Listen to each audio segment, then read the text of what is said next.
উঠতে বসতে বাবা হাঁকেন।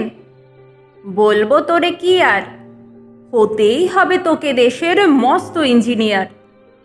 মা তাই শুনে কন, খোকা তুই আমার কথা রাখ, ডাক্তারিতে হয় যেন তোর দেশ জোড়া নাম ডাক। জেঠু বলেন, কি হবি তুই, আমি সেটা জানি, তুই হবি এক নোবেল জয়ী বিখ্যাত বিজ্ঞানী। একসঙ্গে সবাই বলেন, অন্য কিছু নয়, এবারে তোকে হতেই হবে স্কুলে ফার্স্ট বয়। আমার ইচ্ছে ঘুড়ি উড়াই, লাড্ডু ঘুরাই, আর ক্রিকেট খেলি, সাঁতরে করি মস্ত দিঘি পার।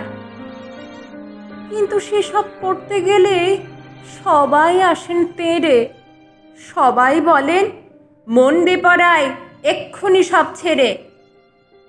কি আর বলবো, এখন আমার অবস্থাটা এই, লেখাপড়ায় দিন কেটে যায়, কিচ্ছু খেলা নেই। এক এক জনের এক এক ইচ্ছে, সবাই দিচ্ছে তারা, তার ফলে ভাই আমার নিজের ইচ্ছে গেছে মারা।